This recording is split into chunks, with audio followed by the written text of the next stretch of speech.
Brilliance Audio presents Misadventures with a Firefighter by Julie Morgan. Performed by Alexander Sendies and Samantha Martin. Cara. It was the last week off before school started, and as a kindergarten teacher in New York City, I needed one last weekend of partying before grades, glue, and crayons became my life.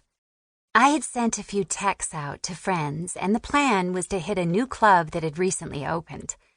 I put on the teacherly persona of a good woman with great morals, an upstanding citizen. And I was, but don't get me wrong, I wasn't that person. I didn't wear Miss Librarian clothes by day and transform into a BDSM goddess at night. Not that I wouldn't. I mean, I'd try anything once. But it would be awkward if I ever ran into one of my students' parents. That was something I'd never want to experience. Also, I didn't carry around a paddle to spank someone who was out of line, although some men I had met surely deserved it. Like Jeremy Quill, my self-proclaimed first love who I'd thought I wanted to spend the rest of my life with. We had been living in Tennessee when we met, and soon after he had accepted a job transfer to Manhattan. When he'd asked me to move here, I knew marriage would follow. Until I moved here and caught him with another woman. But that was 8 years ago. I'd since settled down in Manhattan in my own apartment with the only man in my life I cared about. My cat, Lucy, short for Lucifer. He was black with a pink nose and hazel eyes, and had 2 small white spots on his head that were shaped like horns.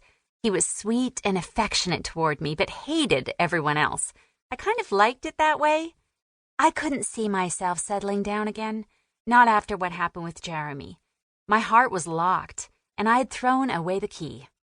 Being single meant no one to report to, no one to worry about, no one to nag because they didn't pick up their clothes or food or plates or anything, no one to judge me if I baked a batch of brownies at 3 a.m. and ate the entire pan. I was the center of my own world. Did it make me shallow? Probably. Was I happy? Absolutely. Noah.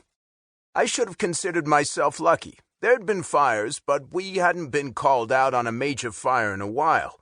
Of course, someone would light something on fire, burn some legal papers, or worse, like purposely starting a fire. I had no patience for pyromania. It was early Monday morning around 4 a.m. The moon still held the light in the sky, but soon the sun would rise. The building before us was staged as a practice fire. It was old and condemned, out of sight from other areas of town. We pulled up in the fire engine and exited in formation.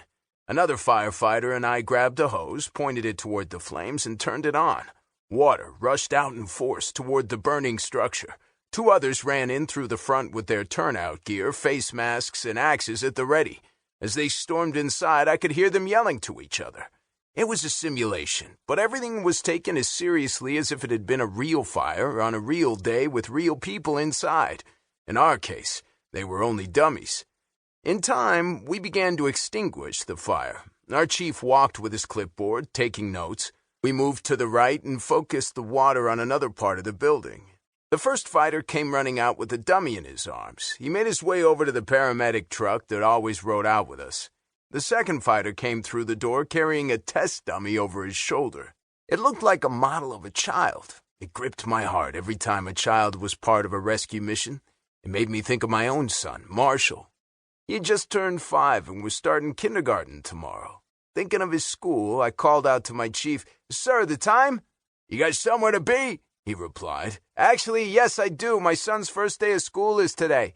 I'd like to be home to make sure he's ready to rock and roll." "Understood. We'll be done soon enough to get you home and play house." "You're just jealous," I yelled back. "Jealous of what? Having a kid at home? Nah, that's all you, man. I'm not parenting material."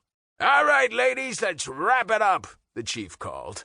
"As much as I'd love to run through another simulation, we only have one building we can tear up. Let's clean it up and go back to the station." I closed off the hose and we carried it back to the truck. In a few hours, I'd be home. Marshall would be ready for school, and he'd begin the first of many days as a student. My son was growing up, and I only wished his mother could be here to witness it.